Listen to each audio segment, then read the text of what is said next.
Les mains tremblantes de Marguerite lâchent sa tasse de café du matin et le liquide brûlant éclabousse ses jambes en provoquant une grimace de douleur qui traverse tout son visage ridé par l'inquiétude. À 68 ans, cette ancienne institutrice méticuleuse de Lille ne reconnaît plus ses propres gestes. Hier encore, elle brodait avec la précision d'une horlogère suisse. Et aujourd'hui, elle n'arrive même plus à tenir fermement une cuillère sans que ses doigts ne trahissent sa volonté. Ces tremblements incontrôlables qui secouent sa main droite depuis 3 semaines transforment chaque geste quotidien en épreuve humiliante. Encore ces maudits tremblements, murmure-t-elle en observant sa main droite qui semble animée d'une vie propre, défiant tout contrôle. Ce matin, impossible de boutonner sa blouse préférée, c'est la petite fleur bleue que sa défunte sœur lui avait offerte. Les gestes les plus simples, ceux qu'elle accomplissait machinalement depuis des décennies, deviennent un calvaire quotidien. Cette perte d'autonomie progressive l'humilie profondément et réveille des peurs qu'elle croyait enterrées. Vous dormez 8 heures complètes, mais vous vous réveillez plus fatigué qu'avant de vous coucher? Vous ressentez des étourdissements inexpliqués qui vous font craindre la chute à chaque levée? Il existe 4 médicaments que vous prenez probablement en toute confiance, rangés dans votre armoire à pharmacie, qui pourraient être en train de mettre votre cerveau en danger silencieux et que votre médecin vous a prescrit avec les meilleures intentions du monde. Commentez oui si vous aussi vous ressentez ces symptômes étranges et inquiétants. Je veux savoir combien d'entre vous vivent cette angoisse au quotidien, cette peur sourde que quelque chose ne tourne pas rond. Marguerite, elle, attribue obstinément ses troubles au vieillissement normal. « C'est l'âge, ma petite Marguerite », se répète-t-elle comme un mantra rassurant, imitant la voix de sa mère disparue depuis longtemps. Pourtant, au fond de son cœur meurtri par l'inquiétude, une angoisse sourde grandit jour après jour. Ses symptômes ne ressemblent à rien de ce qu'elle a connu dans sa longue existence. Ses amies de bridge, toutes octogénaires, n'ont jamais mentionné de tels tremblements persistants, de telles sensations de vertige qui surviennent sans prévenir, comme des coups de tonnerre dans un ciel serein. Chaque matin, à 7 heures précises, l'habitude de l'institutrice ne se perd jamais, Marguerite ouvre consciencieusement son pilulier hebdomadaire, ce petit organisateur en plastique bleu qu'elle a acheté à la pharmacie du quartier. 4 compartiments soigneusement remplis, 4 médicaments différents qui rythment sa journée. Son médecin de famille, le docteur Dubois qu'elle consulte depuis 20 ans, les lui a prescrits avec une bienveillance paternelle qui l'a rassurée. Un anti-inflammatoire pour ses douleurs articulaires qui la réveillent en pleine nuit, un anticholinergique pour ses problèmes de vessie hyperactive qui l'obligent à se lever 5 fois par nuit en titubant dans l'obscurité, un corticoïde pour son inflammation chronique qui la fait souffrir depuis des mois, et enfin, un anxiolytique de la famille, des antipsychotiques pour calmer son anxiété croissante face à ces changements corporels qu'elle ne comprend pas. Mes petites pilules magiques, plaisante-t-elle parfois avec sa voisine Simone lors de leur conversation matinale dans la cour de l'immeuble. Elle les avale religieusement avec un grand verre d'eau tiède, convaincue qu'elle la protège et maintienne sa santé fragile. Jamais elle n'imaginerait que ces médicaments, prescrits avec les meilleures intentions du monde médical, pourraient créer dans son organisme vieillissant une tempête silencieuse, un cocktail chimique potentiellement explosif pour son système cardiovasculaire. Ce matin-là, différent des autres, en se levant précipitamment pour répondre au téléphone qui sonne de manière insistante, Marguerite ressent un violent étourdissement qui la prend par surprise. Le sol familier de son salon semble se dérober sous ses pieds fatigués, les murs ornés de photos de famille se mettent à tourner dans une danse macabre, et elle doit s'agripper désespérément au dossier de sa chaise préférée pour ne pas chuter lourdement. Son cœur s'emballe comme celui d'une adolescente, sa respiration se fait courte et sifflante. Ce n'est rien, juste un petit malaise passager, se dit-elle en tentant de retrouver son équilibre et sa dignité. Mais au fond de son cœur inquiet, Marguerite sait que quelque chose ne va pas. Ces signaux d'alarme de plus en plus fréquents que son corps lui envoie ne peuvent plus être ignorés. Elle, qui a toujours été autonome et fière de sa vitalité légendaire, se sent désormais fragile, vulnérable, comme une feuille morte ballottée par le vent d'automne. Je suis la docteure Garnier, et ce que vit Marguerite n'est malheureusement pas un cas isolé dans ma pratique médicale quotidienne. Dans mes consultations parisiennes, je rencontre chaque semaine des patients qui, comme elle, subissent inconsciemment les effets secondaires dangereux de médicaments qu'ils considèrent comme inoffensifs. Ce qu'ils ignorent tous, c'est que certaines associations médicamenteuses courantes peuvent créer un cocktail absolument explosif pour leur système cardiovasculaire déjà fragilisé par l'âge. Les semaines qui suivent transforment progressivement la vie de Marguerite en un parcours d'obstacles quotidiens de plus en plus difficiles à franchir. Les tremblements s'intensifient, particulièrement le matin, et les étourdissements deviennent si fréquents qu'elle évite désormais de se lever brusquement. Mais ce qui l'inquiète le plus, c'est cette sensation nouvelle et terrifiante. Parfois, pendant quelques secondes angoissantes, elle perd totalement le fil de ses pensées, comme si son cerveau se déconnectait momentanément du monde réel. « Je deviens folle », confie-t-elle à sa fille Claire lors de leur appel téléphonique hebdomadaire. Mais Claire, occupée par sa carrière d'avocate parisienne et ses propres enfants, banalise ses symptômes. « Maman, c'est normal à ton âge, papa avait la même chose avant de mourir. » Cette réponse, bien qu'affectueuse, ne fait qu'amplifier l'angoisse de Marguerite, qui se sent incomprise et abandonnée face à ses peurs grandissantes. Sans le savoir, Marguerite accumule précisément les erreurs que commettent des millions d'adultes de plus de 60 ans en France. Première erreur fatale, elle augmente spontanément les doses de ses médicaments quand la douleur devient insupportable. Une petite pilule de plus ne peut pas faire de mal, se dit-elle en avalant un deuxième anti-inflammatoire dans la même journée. Cette automédication inconsciente multiplie dangereusement les risques d'interactions toxiques entre ces différents traitements. Deuxième erreur dévastatrice, Marguerite ne boit pratiquement jamais d'eau pure, préférant le café, le thé et les tisanes sucrées tout au long de la journée. Cette déshydratation chronique épaissit son sang et force son cœur vieillissant à travailler en permanence en mode survie. Ses reins, déjà sollicités par les médicaments, peinent à éliminer les toxines qui s'accumulent progressivement dans son organisme comme un poison à effet retard. Troisième erreur mortelle. Depuis la mort de son époux il y a 3 ans, Marguerite a abandonné toute activité physique. « À quoi bon marcher seule dans le parc ?» soupire-t-elle souvent. Cette sédentarité aggrave sa tension artérielle naturellement élevée et affaiblit son système cardiovasculaire. Ses artères se rigidifient progressivement, créant un terrain propice aux accidents vasculaires qu'elle redoute sans même en connaître les signes précurseurs. Quatrième erreur tragique.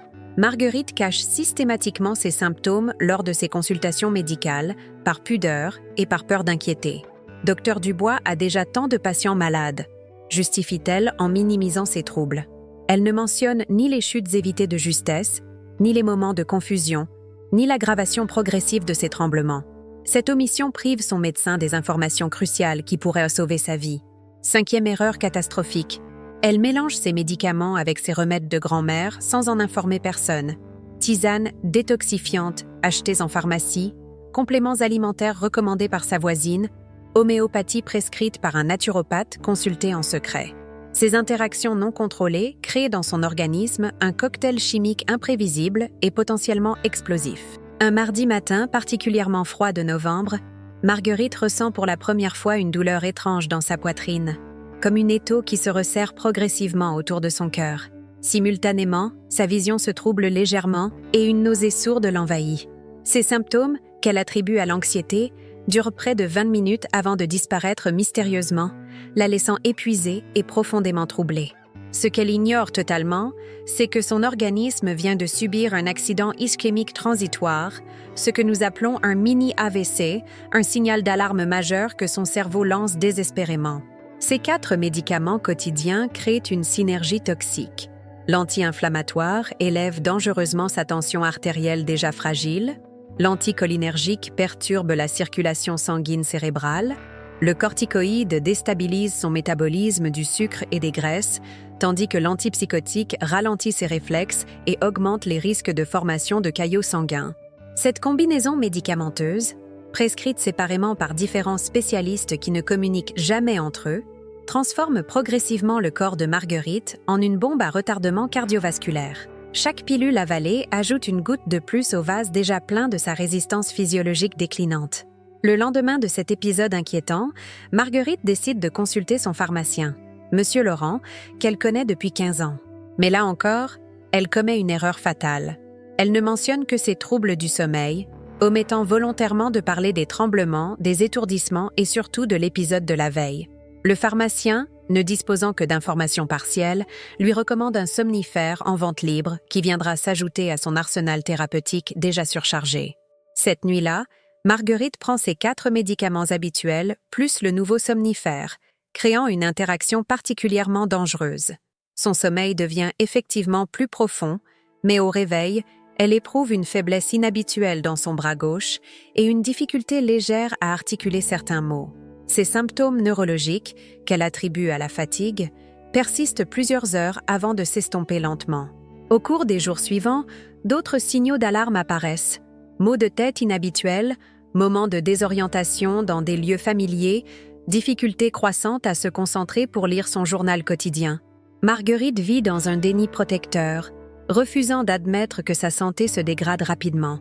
Elle développe progressivement une stratégie d'évitement. Elle sort de moins en moins, refuse les invitations de ses amis et passe ses journées dans son fauteuil à regarder la télévision.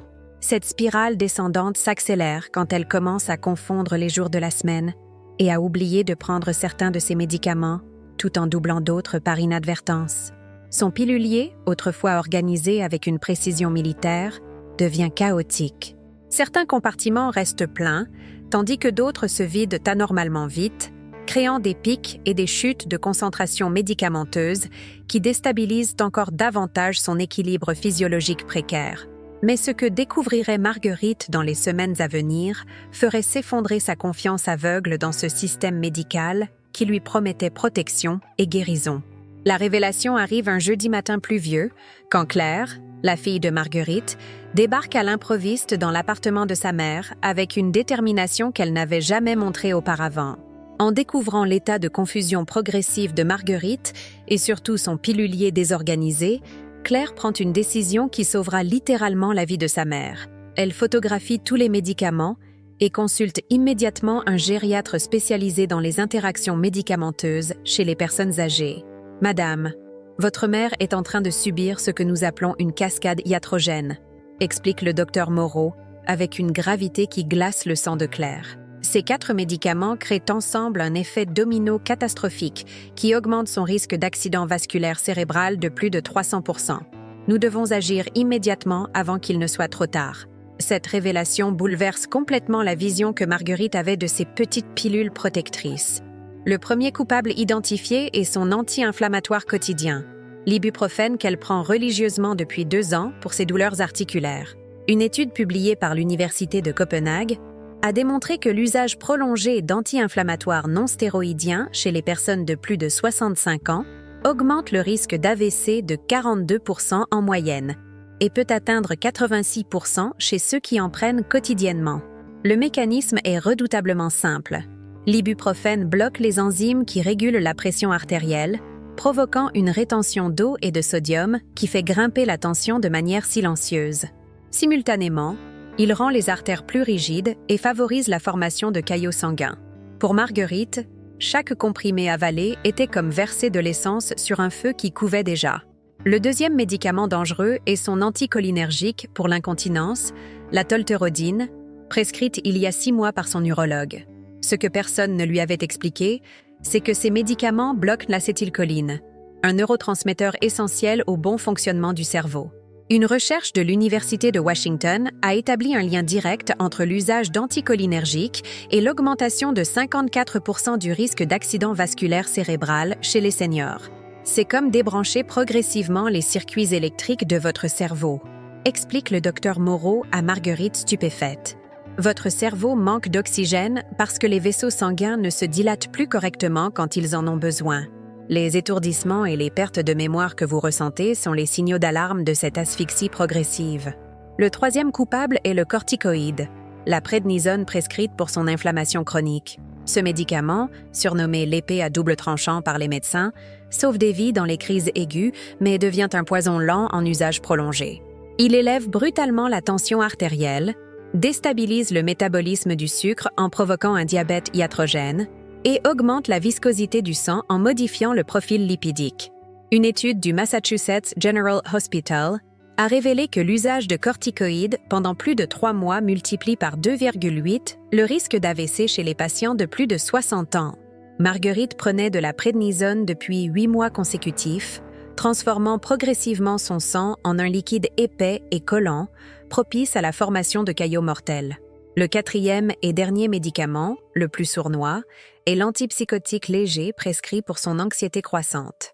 Cette quétiapine, donnée juste pour l'aider à dormir, appartient à une classe de médicaments qui porte la mention Black Box Warning aux États-Unis, l'avertissement le plus sévère émis par les autorités sanitaires. Chez les personnes âgées, ces molécules peuvent tripler le risque de mort subite par accident vasculaire cérébral. « Madame Marguerite », dit doucement le gériatre, « ce médicament provoque des chutes de tension brutales quand vous vous levez, des troubles du rythme cardiaque qui favorisent les caillots et il épaissit votre sang de manière dangereuse. C'était comme jouer à la roulette russe chaque soir en l'avalant. » La solution que propose le docteur Moreau révolutionne complètement l'approche thérapeutique de Marguerite.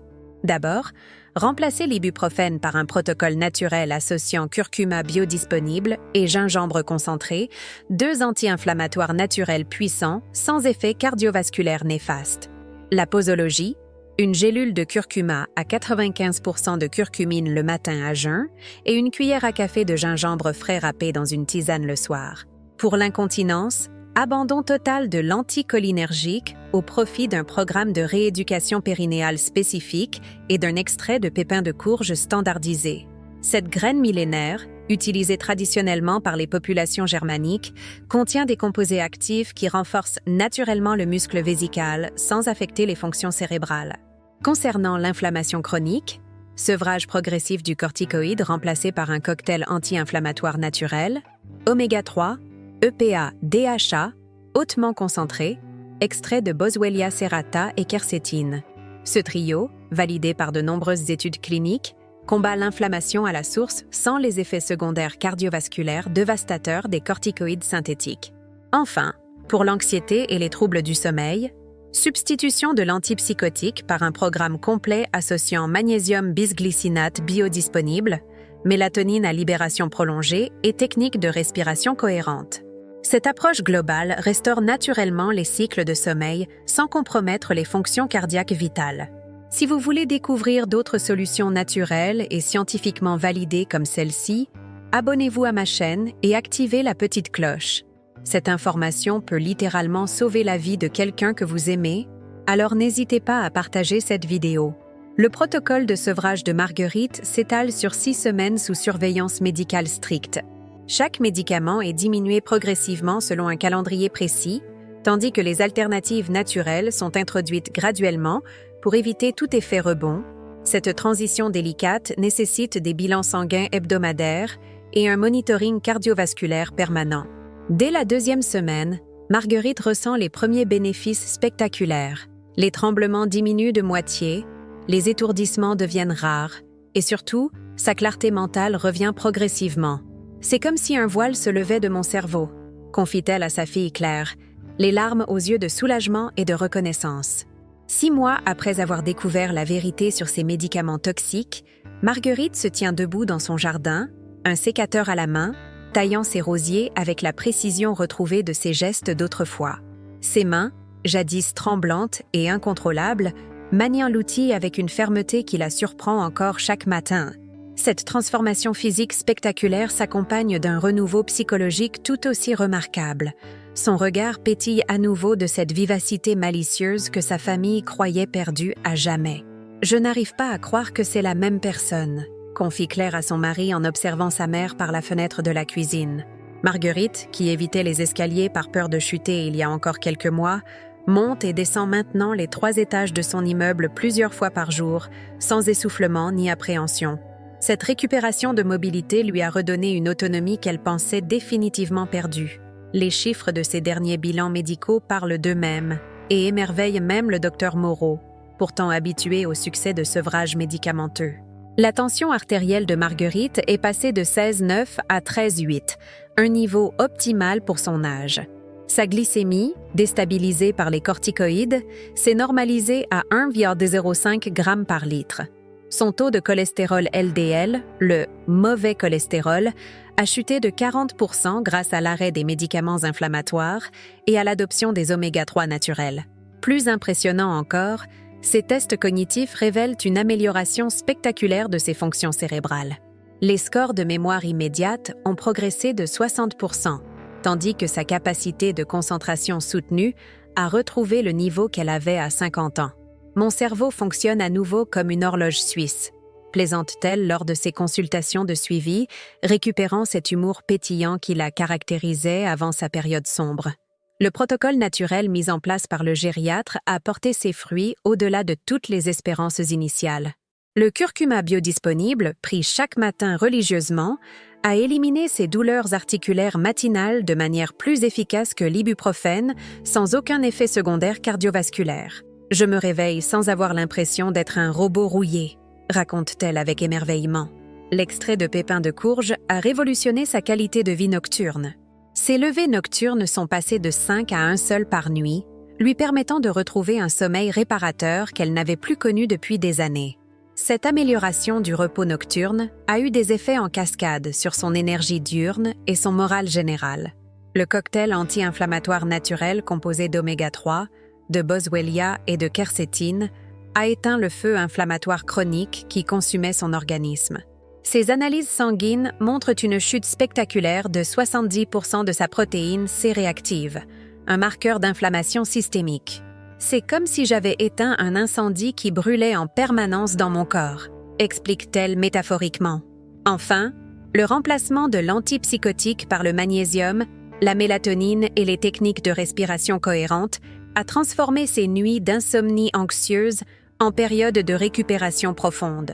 Son sommeil paradoxal, essentiel à la consolidation de la mémoire, a retrouvé sa durée normale, contribuant à sa récupération cognitive remarquable. Mais la transformation la plus bouleversante de Marguerite dépasse le cadre purement médical. Elle a retrouvé sa joie de vivre, cette étincelle dans les yeux qui illuminait son visage avant que les médicaments ne ternissent progressivement sa personnalité. Elle reçoit à nouveau ses amis pour le thé, organise des parties de bridge mémorables et projette même un voyage en Normandie pour revoir les plages de son enfance. « J'ai l'impression d'avoir récupéré 10 années de ma vie », confie-t-elle à sa voisine Simone, devenue depuis témoin privilégié de cette résurrection spectaculaire. Marguerite a recommencé à lire ses romans préférés, une activité qu'elle avait abandonnée par manque de concentration. Elle peut désormais dévorer un livre entier en 2 jours, retrouvant cette passion dévorante pour la littérature qui l'animait dans sa jeunesse. Sa nouvelle routine matinale illustre parfaitement cette renaissance globale. Levée à 7 heures précises, 15 minutes de respiration cohérente sur sa terrasse face au soleil levant, petit déjeuner équilibré avec ses compléments naturels, puis promenade énergique de 30 minutes dans le parc municipal. Cette discipline de vie, librement choisie et non imposée par la maladie, lui donne un sentiment de contrôle sur son existence qu'elle croyait révolue. L'histoire de Marguerite illustre parfaitement qu'il n'est jamais trop tard pour reprendre le contrôle de sa santé, même après des mois ou des années de traitements inadaptés. Sa transformation spectaculaire prouve que le corps humain possède des capacités de récupération extraordinaires, à condition de lui donner les bons outils et d'éliminer les obstacles qui entravent son fonctionnement naturel.